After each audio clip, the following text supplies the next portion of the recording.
ನಿಪ್ಪಾಣಿ ತಾಲೂಕಿನ ಕುಗ್ನಹಳ್ಳಿ ಗ್ರಾಮದ ಮಲ್ಲವ್ವ ಡೋಬ್ಳೆ ಮತ್ತು ಮಂಗಲ್ ಪರಿಟ್ ಇವರು ನಿರ್ಗತಿಕರಿದ್ದು ವಯಸ್ಸಾದ ಇಬ್ಬರು ವೃದ್ಧರು ಒಂಟಿ ಜೀವನವನ್ನು ನಡೆಸುತ್ತಿದ್ದಾರೆ.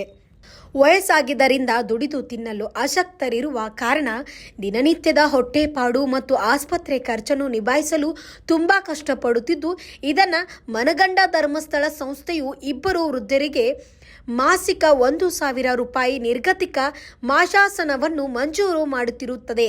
ಕರ್ನಾಟಕ ರಾಜ್ಯದಲ್ಲಿ ಸುಮಾರು 13,000ಕ್ಕಿಂತ ಹೆಚ್ಚು ನಿರ್ಗತಿಕ ಕುಟುಂಬಗಳನ್ನು ಆಯ್ಕೆ ಮಾಡಿ ಅವರಿಗೆ ಕನಿಷ್ಠ 1,000ದಿಂದ 3,000ದವರೆಗೆ ನಿರ್ಗತಿಕ ಮಾಶಾಸನ ಒದಗಿಸಲಾಗುತ್ತಿದೆ.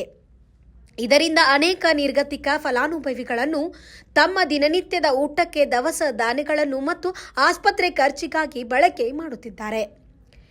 ಈ ಇಬ್ಬರು ಫಲಾನುಭವಿಗಳಿಗೆ ಗ್ರಾಮ ಪಂಚಾಯಿತಿ ಸದಸ್ಯರುಗಳಾದ ಶ್ರೀ ಸಚಿನ್ ಪರಿಟ್, ಶ್ರೀ ಪ್ರೀತಮ್ ಶಿಂತ್ರೆ, ಶ್ರೀ ಪ್ರವೀಣ್ ಭೋಸಲೆ ಹಾಗೂ ನ್ಯಾಯವಾದಿಗಳಾದ ಪ್ರಕಾಶ್ ನವಾಳೆ ಮತ್ತು ರಾಹುಲ್ ಮೇಸ್ತ್ರಿ ಇವರ ಸಮ್ಮುಖದಲ್ಲಿ ತಾಲೂಕಿನ ಯೋಜನಾಧಿಕಾರಿಗಳಾದ ಶ್ರೀ ಮಂಜುನಾಥ್ ಎಚ್ ಫಲಾನುಭವಿಗಳಿಗೆ ಆದೇಶ ಪ್ರತಿ ಕಾರ್ಡನ್ನು ನೀಡಿ ಶುಭ ಹಾರೈಸಿದರು. माझ्या आईनंच इथं पहिल्यांदा सुरू केलं. रेखा कुंभार, परत आमच्या नाईक सरांची सून, अशा सगळा हा ग्रुप होता आणि त्यात धर्मस्थळ संस्थेतून आपल्या गावातील लोकांना बरेच सहकार्य होत आहे आणि असंच सहकार्य संस्थेनं चालू ठेवावं अशी मी त्यांना विनंती करतो. क्षेत्राचे आराध्य देव भगवान श्री मंजुनाथ स्वामी सानिध्य देवांना नमस्कार करून आज इथे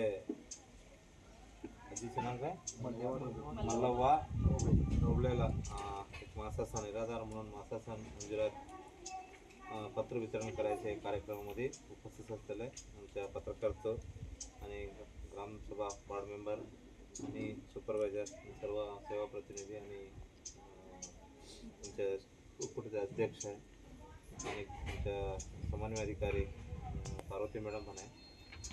धर्मस्थळ आतापर्यंत 4 दशक पूर्ण केलेले आहे.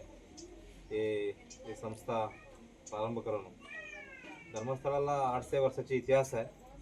त्यानंतर हे संस्था प्रारंभ करून 40 वर्षाचे 45 वर्ष झाला आतापर्यंत.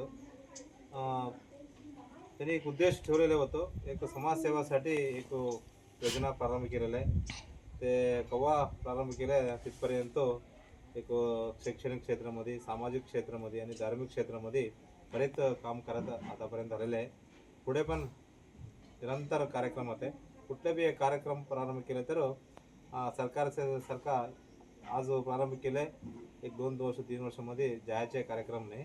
कुठले बी कार्यक्रम प्रारंभ केल्यानंतर निरंतर राहते, वो शाश्वत आणि निरंतर कार्यक्रम राहते आमच्या धर्मस्थळ ग्रामाभिवृद्धी योजनेमध्ये. इथे कुग्नोळे ग्राममध्ये पण आमचे धर्मस्थळाचे कुठले बी पैसे देत नाही. एक राष्ट्रीयकृत बँकमध्ये एक जामीन हे करून त्यांना गरीब आहे त्यांना कुठले बी एक लेवादावी संस्थामध्ये पैसे घेतले तर जास्त व्याज घेणार आहे. कुठले बी हातामध्ये घेतले तर त्यांनी कोण देत नाही. बँकेला गेलं तर बी श्युरिटी पाहिजे. आता गरिबांना शेतकऱ्याला कोण श्युरिटी देणार होत नाही. त्यांच्याकडे काय प्रॉपर्टी नसते म्हणून त्यांना काय नसताना गट करून आम्ही बँकेला देणार आहे. बँक काय करणार आहे, त्यांना DP फिक्स करून ते कमी व्याजामध्ये बँक गटाला पैसे देणार आहे. फक्त आम्ही धर्मस्थळ संस्था म्हटलं तर बँकाची एक सेवा प्रतिनिधी म्हणून आम्ही काम करतो. तिथे जामीन बँकेला धर्मस्थळ असते. मेंबर पैसे घेत येतो. कुठले बी एक चांगल्यासाठी हे करून महिलासाठी एक आर्थिक सबलीकरण व्हायचे होऊन ते बँकेला कर्ज परतपावती करत होतो. त्यांचे व्यवहार बघायसाठी फक्त धर्मस्थळ एक मध्यस्थी होऊन काम करायचं आतापर्यंत आलेले आहे. काही पण आम्हाला कुठल्या बी एक 100 मध्ये चूक केलेले मेंबर 1% आहे.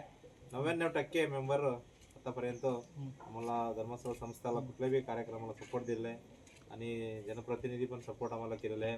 मोठ्या त्या गावची मोठ्या माणसं आम्हाला सपोर्ट करून आतापर्यंत संस्था चालवायला पत्रकार होऊन दे, माध्यम मित्र होऊन दे आणि पत्रिका माध्यमचे वर्ग सगळे आम्हाला सपोर्ट करून आतापर्यंत कुठल्याही कार्यक्रमाला आम्हाला मदत करून गट चालू करायला संस्थाचे कुठलेही कार्यक्रम मेंबरला पोच करायला मदत केली आहे. म्हणून मेंबर गोळा करा येतो गोष्टी बोलायला अवकाश दिले सर्वांना नमस्कार करून. हां बरं आलो 5 मिनिट. हां नगर या ठिकाणी मल्लवा ढोबळे यांना श्री क्षेत्र धर्मस्थळ अभिवृद्धी संघ यांच्या वतीने मासिक 1,000 रुपयाची पेन्शन लागू केलेली आहे. काही दिवसापूर्वी दावणे सर किंवा मंजुनाथ सर एका हॉटेलमध्ये आमची चर्चा झाली होती आणि आपलं कोगनोळी पर्यटन समाजातील एक मंगल पर्यटन ह्यांच्या 2 नावाची चर्चा होती आणि या सरांनी आम्हाला सांगितलं होतं की येणाऱ्या 2-3 महिन्यात आम्ही 2 जे व्यक्ती आहेत त्यांना पेन्शन वितरण करणार आहे सांगितलं आणि त्याप्रमाणे त्यांनी या 2 व्यक्तींना पेन्शन मंजूर केलेलं आहे. खरोखर आम्ही आजपर्यंत कर्नाटकात सर आम्ही टूर्स करतोय, अनेक धर्मस्थळ बघितलीत म्हणजे देवाची स्थळं बघितलीत, पण या देशात एकमेव असं एक धर्मस्थळ एक देवस्थान आहे की ते फक्त देवस्थानच नाही तर स्त्रियांना स्वावलंबन करण्याचं एक केंद्र आहे आणि अशा शोषित पीडित वंचित घटकांना देखील न्याय देण्याचं काम करत आहे आणि ही अत्यंत कौतुकास्पद बाब आहे. आणि येणाऱ्या काळात देखील अशी काही लोक असतील त्यांना देखील तुम्ही लक्ष केंद्रित करून त्यांना देखील आपण सर्वांनी मदत करावी ही मी आपल्याला विनंती करतो.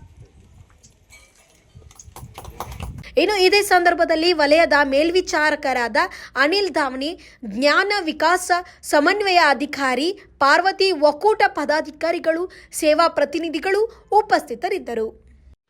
Thanks for watching. Read, discuss and debate with editor Dr. Yan Prashant Rao. Wanted reporters in print, digital and visual media for Bharat Vaibhav Daily Newspaper, BV News 5 Channel and BV Fast Web News from all the talukas of Karnataka, Goa and Maharashtra. If interested, send your resume to 9019229369.